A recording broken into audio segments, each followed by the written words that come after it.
जैन साथियों इस टॉपिक में SC/ST की ज़मीन बिना कलेक्टर की परमिशन के खरीदने पे लिखित आदेश नियम के बारे में आज आपको विस्तार से शुरू से एंड तक जानकारी देंगे कि कैसे आप SC/ST वर्ग की ज़मीन जो है वो बिना परमिशन के भी आप खरीद सकते हैं और साथ ही साथ जो प्रतिबंध लगाए जाते हैं, ठीक है, उस पर और सेक्शन 80, सेक्शन 81 और यदि मान लीजिए आपने बिना परमिशन में कभी भी कोई ज़मीन खरीदी थी, तो उस पर क्या कार्रवाई होगी क्योंकि शुरुआत से ही वो रजिस्ट्री कैंसिल होती है, उस पर भी हम चर्चा इस वीडियो में करेंगे।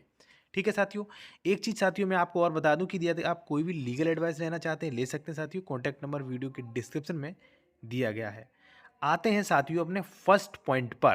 ठीक है, SC/ST की ज़मीन बिना परमिशन पे कैसे खरीदें, इस पर नियम जानने से पहले आप ये जान लीजिए कि SC/ST की ज़मीन खरीदने पर क्या क्या प्रतिबंध हैं। यदि आप जानते हैं तो ठीक, नहीं जानते तो आप जान लीजिए। ठीक है, उसके बारे में लिखित आदेश में आपको दिखाई दूंगा। ठीक है, सबसे पहले साथियों सेक्शन 98 ये प्रावधान करता है कि अनुसूचित जाति के भूमिधरों द्वारा अंतरण यानी कि ट्रांसफ़र, यानी कि जिससे बेनामा द्वारा ट्रांसफ़र होता है, उस पर प्रतिबंध लगाया गया है, रिस्ट्रिक्शन लगाया है। सेक्शन 98 कहता है कि यदि आप कोई भी अनुसूचित जाति के सदस्य नहीं हैं, अन्य के हैं, OBC या जनरल के हैं, तो आप SC/ST की ज़मीन जो है वो नहीं खरीद सकते बिना कलेक्टर की परमिशन के। ना खरीद सकते, ना दान कर सकते, ना बंधक, ना पट्टा। आप नहीं खरीद खरीद कर सकते। ठीक है, अगर आपने किया तो राज्य सरकार में जब्त हो जाएगी, सेक्शन 104 कहता है ये। ठीक है, अब आप ये जान लीजिए। अब इसमें साथियों कुछ कंडीशन दी गई हैं, इसी सेक्शन में कुछ कंडीशन दी गई हैं कि कलेक्टर परमिशन कब दे सकता है, वो भी आप जान लीजिए। ठीक है, फिर नेक्स्ट टॉपिक जो आदेश जो है लिखित कैसे खरीद सकते हैं आप बिना परमिशन के, वो भी दिखाया जाएगा। अनुसूचित जाति का कोई भूमिधर है यदि उसका कोई भी उत्तराधिकारी नहीं है, ठीक है, कोई भी उत्तराधिकारी, उसका बेटा, एक सेक्शन 108 जो दिया गया, कोई भी उत्तराधिकारी नहीं है, तब वो बेच सकता है। यदि मान लीजिए SC/ST के व्यक्ति है, भाई आपके ज़िले में रह रहा था, अब वो कहीं बाहर ज़िले में रहने लगा या दूसरे राज्य में रह रहा, तब बहुत जल्दी आपको परमिशन मिल जाएगी। ठीक है, दो कंडीशन ऐसी हैं जिनमें परमिशन जो है वो आसानी से मिल जाती है। तीसरी है, अगर मान लीजिए वो उसे भाई कोई गंभीर लाइलाज बीमारी हो गई। ठीक है, तीन कंडीशन अगर हैं तो आपको किसी भी कोई कुछ भी ज़रूरत नहीं है। आप जो भी SC/ST की ज़मीन खरीदना चाहते हैं, आप उनसे कहिए कि महोदय आप परमिशन ले लीजिए, और कलेक्टर के यहाँ से आपको तुरंत परमिशन मिल जाएगी, बहुत आसानी से परमिशन मिल जाएगी। ठीक है, परमिशन लेने के बाद यदि आप रजिस्ट्री कराते हैं तो कोई भी भविष्य में दिक्कत नहीं, म्यूटेशन भी होगा, दाखिल खारिज भी होगा।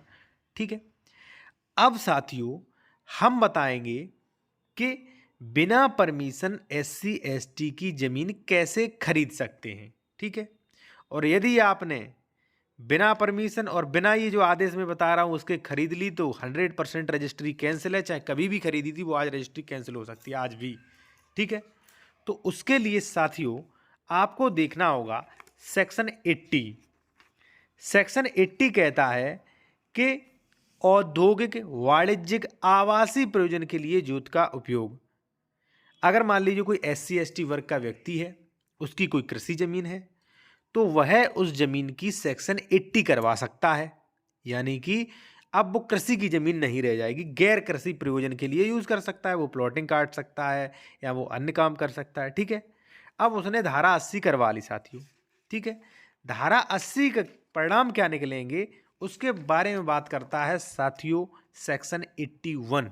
ठीक है, किसी SC/ST वर्ग के व्यक्ति ने अगर सेक्शन 80 करवा लिया है तो क्या परिणाम निकलेंगे।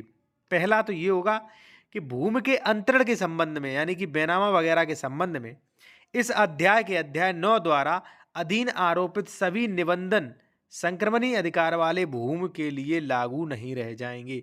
यानी कि मेरे अनुसार, मेरे दृष्टि से, आप भी विशेषज्ञ द्वारा दिखवा सकते हैं, ये कह रहा है सेक्शन 81, यदि मान लीजिए धारा 80 हो गई है तो 9वें अध्याय में ही सेक्शन 98 पड़ता है जो अभी मैंने बताया था। ठीक है, वही कहता है कि आप नहीं खरीद सकते, तो वो वाला रेस्ट्रिक्शन इस पे लागू नहीं होगा। कब? जब धारा 80 लागू हो जाती है। ठीक है, आप खुद विशेषज्ञ द्वारा इसका क्लेरिफिकेशन करवा सकते हैं। ठीक है, और यदि मान लीजिए साथियों आप कोई भी लीगल एडवाइस लेना चाहते हैं, या मान लीजिए उत्तर प्रदेश में कोई ज़मीन खरीद रहे, डॉक्यूमेंट्स देना चाहते हैं, तो दिखवा सकते हैं। कॉन्टैक्ट नंबर हमारे वीडियो के डिस्क्रिप्शन में आपको मिल जाएगा। ठीक है, पहला। दूसरा साथियों ये है कि सेक्शन 80 के बाद अध्याय 11 में किसी की बात होते हुए उक्त घोषणा के दिनांक के अनुगामी कृषि वर्ष से प्रारंभ के दिनांक ऐसी भूमि भू राजस्व से मुक्त हो जाएगी। यानी कि साथियों, इस पर जो रेवेन्यू लगता है, इस पर जो भू राजस्व लगता है, इस पर जो टैक्स लगता है, वो टैक्स नहीं लगेगा, लगान से मुक्त हो जाएगी। ठीक है। तीसरा है कि भूमिधर न्यायगमन के विषय में उस व्यक्तित्व विधि से नियंत्रण होगा जिसके वह अधीन आती है। ठीक है। तो ये थे साथियों सेक्शन 98, सेक्शन 80, 81। ठीक है। अब मैं आपको समझाऊंगा कि साथियों, यदि मान लीजिए आपने कभी भी, ठीक है, लगभग 1987, 89 से आज तक कभी भी रजिस्ट्री आपने करवाई है कोई बिना परमिशन की, तो वो आपकी 100% कैंसिल हो जाएगी। ठीक है। अब साथियों, अगर मान लीजिए आप SC ST वर्ग के व्यक्ति की ज़मीन खरीदना चाहते हैं, तो आप जो है कलेक्टर से परमिशन लें। यदि कलेक्टर से परमिशन नहीं ले सकते हैं, या मान लीजिए आप कोई प्लॉट खरीद रहे हैं और उसका सेक्शन 80 हो गया है, तो भी ऐसी कंडीशन में मेरे अनुसार, जैसा कि मैं समझ पा रहा हूं, उसके अनुसार आप ज़मीन खरीद सकते हैं सेक्शन 80 करवा के। ठीक है। अब सबसे बड़ा सवाल आता है, जो कई लोगों का सवाल है कि सर हमने तो 87 में ज़मीन खरीदी थी, या 2001 में खरीदी थी, 2008 में खरीदी, 2010 में खरीदी, या मान लीजिए आपने 2023 में खरीदी है। ठीक है। तो यदि साथियों आपने सेक्शन 98 का उल्लंघन किया, किसी भी सेक्शन का, यानी मान लीजिए आपने जो है ज़मीन खरीदी और ज़मीन की साथियों आपने परमिशन नहीं ली, ठीक है, तो ऐसी ज़मीन जो है वो UPRC सेक्शन 104 कहती है कि इस संहिता के उल्लंघन में अंतरण शून्य होगा। यानी कि आपका बैनामा जिस दिन कराया उस दिन से ही शून्य होगा, उसका कोई भी मतलब नहीं है। ठीक है। किसी भी प्रकार का साथियों मतलब नहीं है। ठीक है। यदि मान लीजिए आपने सेक्शन 80 बिना कराए ज़मीन खरीद ली, यदि मान लीजिए आपने बिना परमिशन के खरीद ली, चाहे वो घर हो, चाहे वो दुकान हो, चाहे वो आपकी कोई प्लॉट की ज़मीन हो, वो अंतरण शून्य होगा। अब आप कहेंगे चलो अंतरण शून्य होगा, बैनामा हमारा शून्य, तो इसके परिणाम क्या होंगे, तो क्या हो जाएगा, तो ये हो जाएगा, सेक्शन 5 ये कहता है, तो ये हो जाएगा कि ये भूमि जो है वो राज्य सरकार में निहित हो जाएगी, वो राज्य सरकार की कहलाएगी। उसमें लगे हुए फसल, कुएं, वृक्ष जो भी हैं साथियों, वो भी राज्य सरकार में निहित हो जाएंगे। अब आप कहेंगे हम तो पावरफुल व्यक्ति हैं, तो कोई दिक्कत नहीं। इसी का सेक्शन सबसेक्शन 2 ये कहता है कि अगर आप पावरफुल व्यक्ति हैं, कोई पावरफुल व्यक्ति है, तो कलेक्टर पुलिस को ले जाकर, ठीक है, PSC को ले जाकर, यानी कि बल प्रयोग करके वहाँ से जो कब्जाधारी है, जो हट नहीं रहा है, वो उसे हटा देगा।